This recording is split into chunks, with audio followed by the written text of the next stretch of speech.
Hello YouTube, welcome friends to another session of tips about rock collecting, and this is more of like an urban rock collecting tip. If you're going into a neighborhood that has a lot of outdoor area around it that you want to look for some rocks, you can kind of tell what are the best rocks in the area by driving up to the entrance. I'm at the entrance of some nice estates. And what we got going on here is, see behind me those boulders stacked up? Those are 3 onyx boulders. And I really like how they stack them up like that. That was really cool that they did that. There's some other ones behind me here. Some ferns growing on them. Just large, glorious pockets of sardonyx. Little pockets here. And that's going to be an indicator. Hate to point out the obvious, but over and over, the most glorious rocks in the area, if they develop through a whole bunch of apartment complexes, are the giant boulders in front of the complex.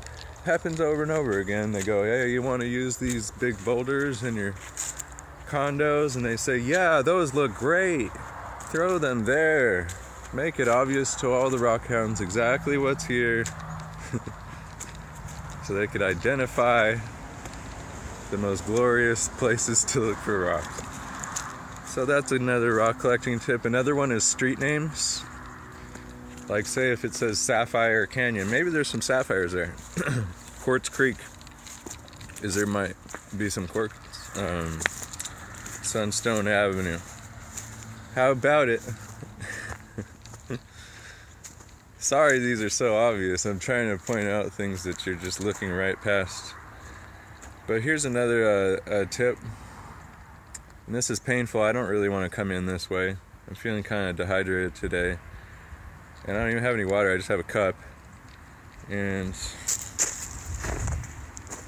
go into the area that you think you're going to look for some rocks from a different angle. And what that means is not to take the same trail in. Take like some horrible bushwhacking, nasty, cactus infested thorns in your socks way in. And that way you can identify places that no one's looked. And it helps to prospect an area, and you'll eventually get to where you know there's some rocks, but you actually have a chance of finding something rather than just staring at a truck trail. Get off the trail.